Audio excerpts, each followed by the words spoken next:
Hey, how y'all doing today? Welcome to episode 29. Here, we're at Love632 here in the heart of West Adams at the intersection of West Adams Boulevard and Palm Grove Avenue. And today, we're featuring Kim Porché, who is the owner of Love632, who also has a documentary on this beautiful space here in West Adams and the different history, how the culture has changed, and the sense of community of living here in West Adams and the evolution of it in Los Angeles. So come along with us for episode 29 and let's check out the space. Hi, welcome to Love632 Studio Salon. Come on in. This is a unique salon space for anyone who loves stuff. During the pandemic, we were on lockdown, so I started collecting all these plants that are living in here. I didn't have any inkling of becoming a plant store, but I just started getting more and more plants because we were inside and I love nature. And so it developed into this really cool little plant shop. And I open up on the weekends usually, and people come in and they take beautiful plants home, or a candle, or a unique piece of jewelry, or I just love finding things that are different and living with those things. So come on through. I also collect crystals because I think they're really pretty, first of all, and they're from nature. And they hold energy, positive energy that diffuses or enhances your lifestyle for all different reasons. I collect things that I love in the hopes that you will love them too. So all kinds of vessels and stones, and I love love. So there's images of love all around. I think that we should live with these things in our homes to enhance balance and euphoric feelings and feelings of peace. So I bring all of these kind of things into the studio. This studio also has cultural pieces, which I think each has their own meaning, but they're also beautiful. Structural, architectural, and artful things to have in your home.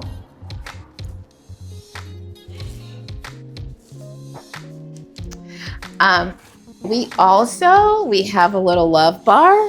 So when we have parties, we can swirl you up a beautiful latte or a tea, or a special libation if you'd like. And then in our living area, we do all kinds of things in here.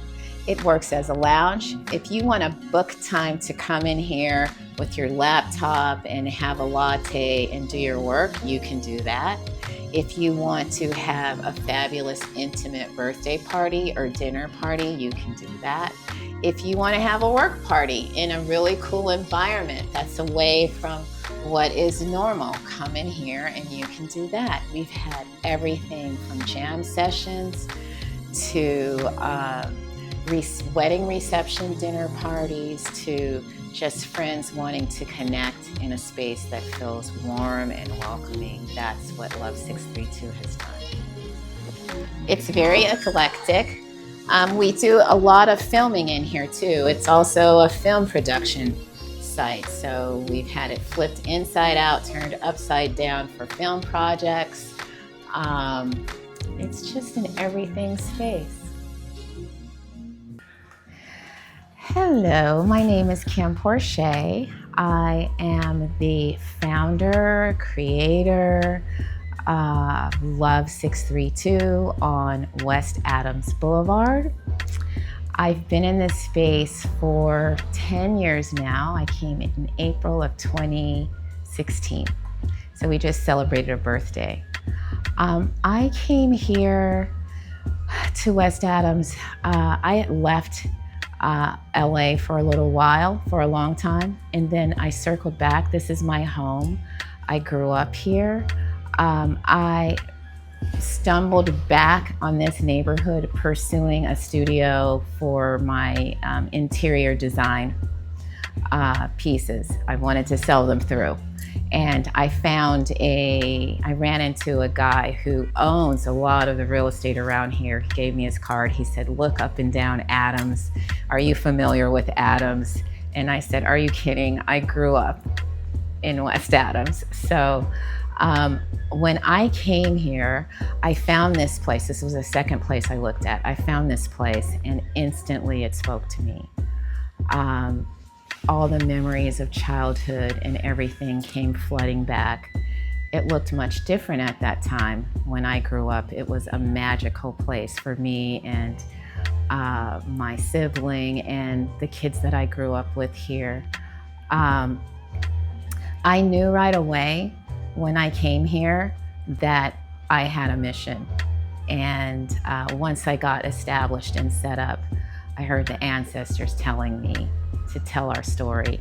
So I proceeded to create a documentary of my own called Love in West Adams. I've been a bit of a community activist since then, just really passionate about what happens in this community, how this community evolves from here, how we keep it balanced, and that has become my mission. So what have been your favorite memories growing up in West Adams, in Los Angeles, and how has this space continued to keep that rhythm going for you? Well, my fondest memories were of the diverse culture that was here, that was present in West Adams. Obviously, there were Blacks that lived up and down these corridors in these fabulous homes that are still there. There were the Asians, the Japanese that were here, and there were also the Jewish community that was here. And we all kind of navigated in this bubble of experience culturally. And it was a beautiful place to grow up. I just remember just feeling, I just felt so a part of the community. Neighborhoods took care of each other. The businesses supported each other. One of my memories as a kid, my father was Catholic, and so on Friday we didn't eat meat. So there were these Japanese fish trucks that would come down the streets, and everything on the truck was so beautiful and pristine. And I remember all the families coming out and just choosing these beautiful selections from the back of the truck. That was one of the things I remember. I remember the Helms Bakery man coming with fresh bread. I'm giving away how old I am really, but with fresh bread from the bakery trucks. And it was just a community that took care of each other, that took care of itself. So that's one of my fondest memories. Now you mentioned starting this business 10 years ago. Yes. And in 10 years, so many things can change. And with the recent developments of the Olympics coming, as well as other global events like the World Cup going on right now, and then next year with the Super Bowl, how have you seen the community change, and how have you prepared or just anticipated these upcoming events? Well, I do understand that when you have company coming, you want to clean up your house, and you might want to paint, and you might want to do some things to make it look fresh and new. But one of the things that I saw happening that is happening quickly and aggressively is gentrification is happening over here. And a lot of businesses that have been here for years, that may have been under lease of some kind, are finding a lot of friction and tension between the owners of the building and the businesses that have been here for a long time. There's a lot of removal, and I understand what is happening here. You know, with gentrification, it's challenging. It can be challenging if it's not done in balance and respect for the people who have been here for decades, instead of working with what has been here and elevating. And I'm not saying that we shouldn't have new people or we shouldn't be integrated. It's just the way that integration happens is what has been sometimes troubling for me to watch and see. And when newness comes into an area that is unfamiliar to the new people coming in, to be able to drop into where you are, the people who have been here, and acknowledge at least and respect the cultures that have existed here for decades. That's what I see happening in preparation for all of this new structure and everything that's going on in preparation for the Olympics. As a part of this community, as a staple of West Adams, as somebody who's well respected in your neighborhood, what would you say to other businesses who are still trying to figure out what to do with these upcoming developments? And how would you say they should proceed going forward in these next few years as we head towards the games? I think that communication is big, reaching out to support groups, to your neighbors, you know, the community, because together, I mean, if you need help and support with your business and whatever that may look like, to seek out support of certain groups who may be able to help with funding, or even the community coming together, boots on the ground.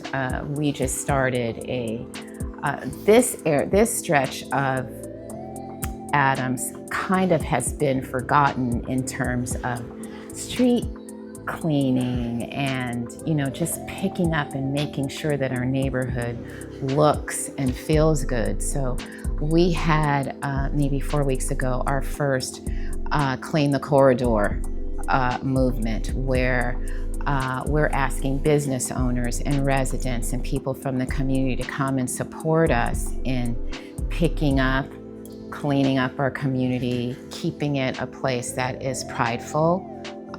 So I think, and the outpouring was amazing, and people are asking, when is the next one? They want to be a part of it. How can they donate? So once you bring awareness to your cause or things that you would like to do to enhance our community, there is support, and people are really willing to jump in. So. Speaking of the pride that you have of the community and the pride that still exists here in West Adams, to somebody new who might be coming from out of town, who might be wanting to explore the city, somebody who might be touring the area because of the FIFA World Cup or the Super Bowl and of course the Olympics, what would you tell them about West Adams and Los Angeles, and what are some things or misconceptions that you might want to put to light that isn't necessarily true about your community?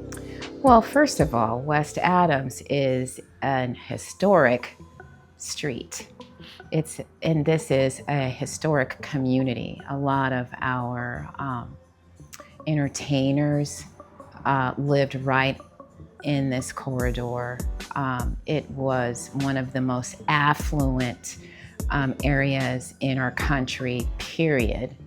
There is a lot of pride in how Blacks in particular were able to navigate segregation and overcome a lot of the traumas and hardships that face a lot of minorities in LA. So it became a mecca of pride, and There's beauty. There's so much beauty in this area. I don't know what else I can add. There's historic monumental buildings and landscape structures, and a lot of our notable politicians lived right in this corridor. So it's worth exploring. There are tours available of West Adams and the adjacent area to show you some of the historic homes that some of our politicians and historic figures have lived in. So I would add that. Awesome. And speaking of the big elephant in the room, we are approaching Juneteenth.